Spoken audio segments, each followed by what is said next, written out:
Bienvenue à toutes et à tous dans Quoi la Fée, le rendez-vous de l'infopays sur Télé Créole.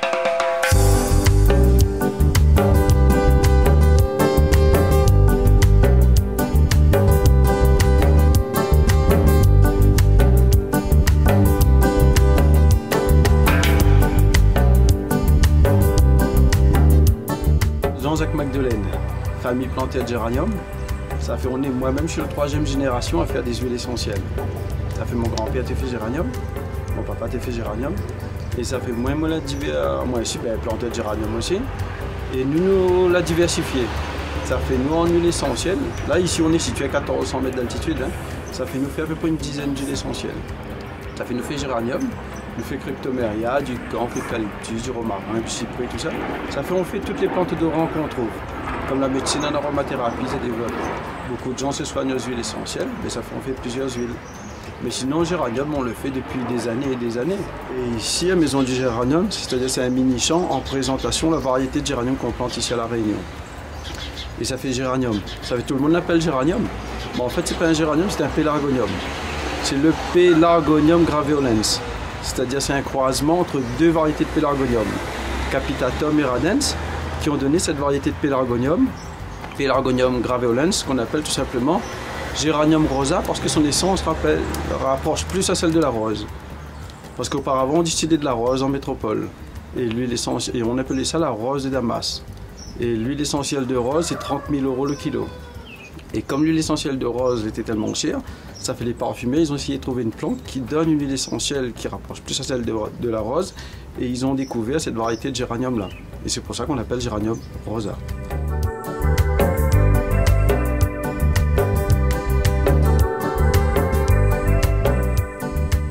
Ici, c'est-à-dire et là c'est des alambics tout en cuivre.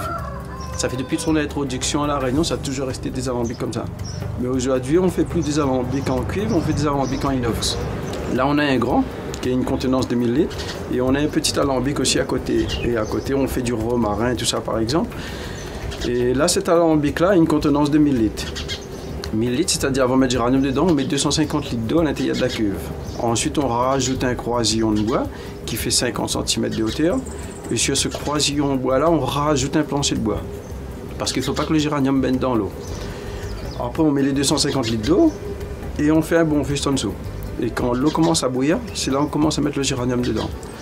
Et ensuite, là-dedans, on fait entrer en 300 à 350 kg feuilles et branches de géranium à l'intérieur de la cuve.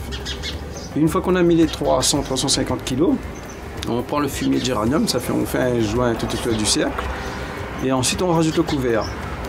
On rajoute le couvert et on bloque bien avec 4 serre-joints, comme ça il n'y a pas de fuite. Parce que s'il y a des fuites, l'eau et l'huile, ça va partir de la forêt derrière. Après, c'est-à-dire là-dessous, comme il y a un bon feu, la vapeur d'eau passe entre la masse végétale, qui entraîne l'huile essentielle, ça monte sous forme de vapeur, et arrivé dans le refrigérant, ça fait la condensation.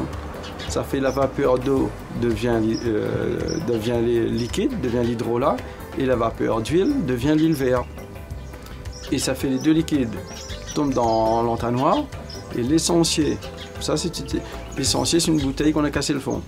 Ça fait les deux liquides arrivent dans le vase, l'huile comme elle est plus légère, elle monte dans la bouteille, et le trop plein d'eau, ça va dans un seau devant. Et après, quand la cuite ça fait une cuite de géranium. Une fois que ça commence à couler, en 2h30, on arrive à extraire toute l'huile essentielle qu'il y a dans le géranium.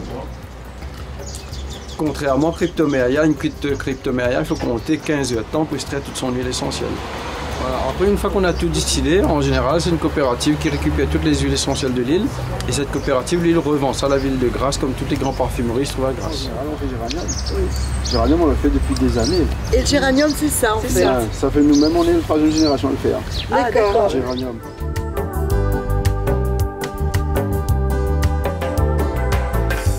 Voilà. Et la variété de géranium qu'on plante ici à La Réunion, c'est-à-dire c'est originaire d'Afrique du Sud. Originaire d'Afrique du Sud, et la première culture a été faite du côté Côte d'Azur, Grasse. Ça fait le géranium, ça fleurit, mais comme c'est une hybride, c'est-à-dire ça fructifie pas, ça ne donne pas de graines, ça fait la multiplication, se fait uniquement par bouture. Et ça fait du côté Côte d'Azur, Grasse là-bas, ils conservaient les boutures sous serre et ils sortaient les boutures début printemps.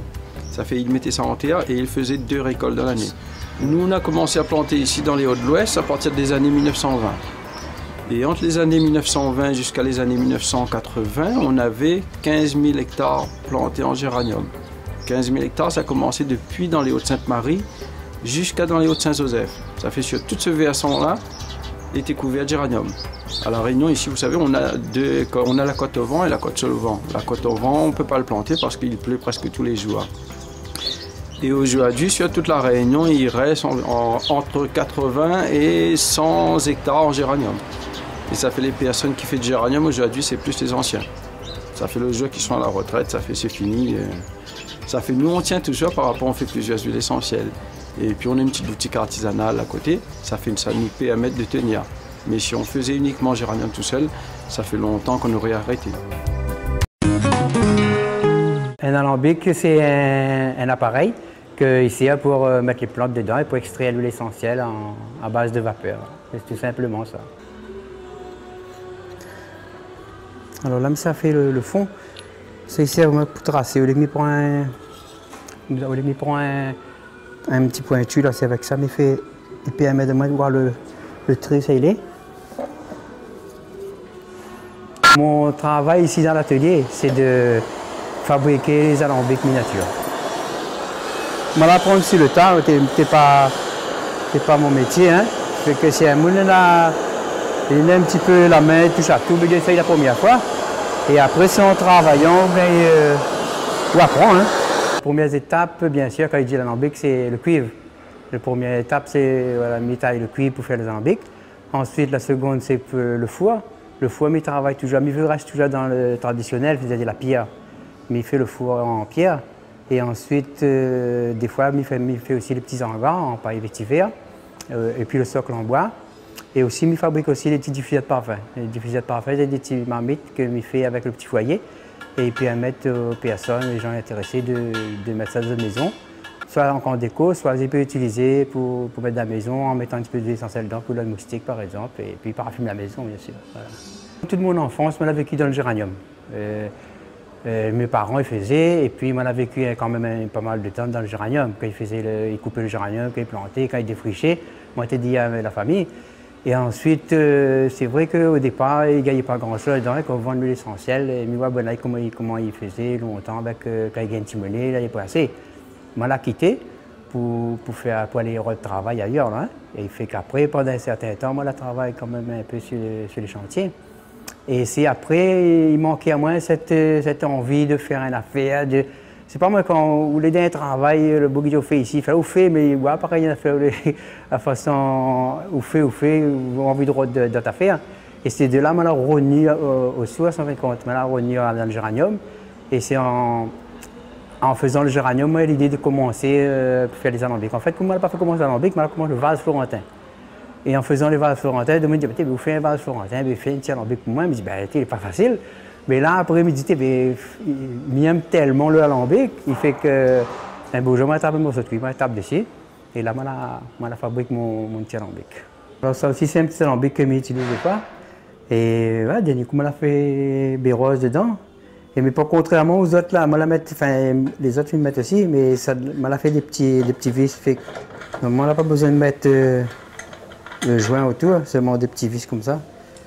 Et puis une nation brûlée en dessous, pareil, comme ça. Mais moi, je fais le plus simple possible, comme pour moi. Donc voilà, il m'amuse à moi à faire ça, moi, là, en vide dedans, des fois, comme ça. Et puis le petit plantain à côté, comme ça. L'alambic, il vaut beaucoup de dire pour moi, hein, parce que comme il dit, moi, nous avons vécu dedans en marmaille. Et quand il voit l'alambic, pour moi, c'est pas, mais c'est une affaire extraordinaire, comme il dit. Hein. Déjà, la manière de mettre les feuilles dans, les gars, il fait l'huile. Et c'est pour ça, moi, c'est pas moi, branché dessus tout le temps.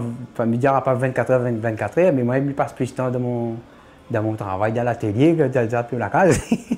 Sur la table là, on a un alambic. Et puis, ça là aussi, c'est l'alambic, mais les deux, c'est des modèles fonctionnels. Ça, moi, idée pour fabriquer pour moi. C'est-à-dire quand on a envie de faire un petit peu de plantes médicinales, pour voir qu'il y a là-dedans les feuilles, mais j'utilise cet alambic-là. Et après, le rendement que nous a là-dedans, si c'est une bonne affaire, là, il refait dans un gros alambic.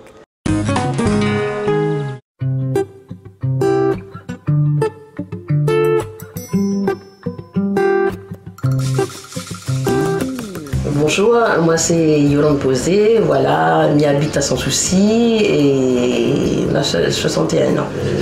Normalement, moi je travaille plus depuis 15 ans et moi j'ai fait un peu des stages partout, travailler dans l'école et voilà, on travaille avec des enfants, donc on connaît bien le domaine des enfants et des parents. Et ben là, on a fait des stages un peu partout, le mercredi et le samedi quand on ne travaillait pas. Et ce qui fait que ben, maintenant, ben, c'était justement pour préparer ma retraite. Et ce qui fait que ben, maintenant, il fait ça dans le cadre de mon association. Ben, aujourd'hui, je pratique l'art plastique au CAS de Sans Souci, près de l'école. Et puis un peu chez moi aussi, je fais l'artisanat, on a commencé par la couture, donc puis là on est sur les bracelets, on a fait du serviettage, du cartonnage et le montage de bijoux.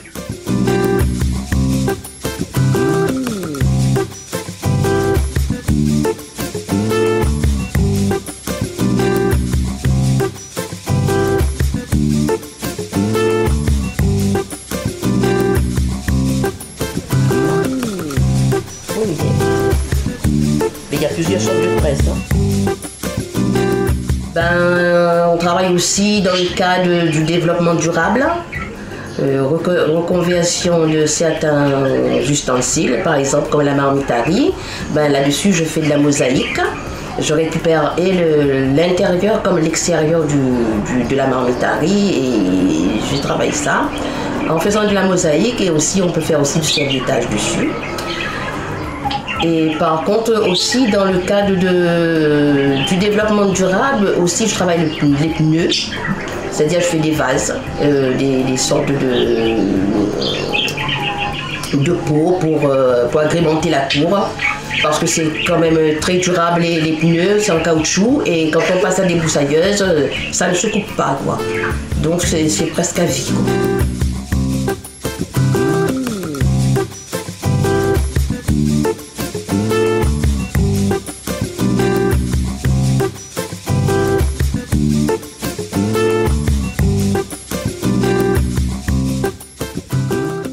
Et donc je travaille les matières que je récupère. Je fais avec les serviettes, je fais avec les enveloppes de maïs. Donc ce sont des matériaux qu'on trouve dans la nature. Je travaille beaucoup sur ce que nous procure la nature. Et puis bon ben je fais des décos pour les mariages, les baptêmes, enfin en fin de compte globalement c'est pour les réceptions. Je fais des décos de chaises, la table, serviettes, enfin un peu de tout, les compositions florales également.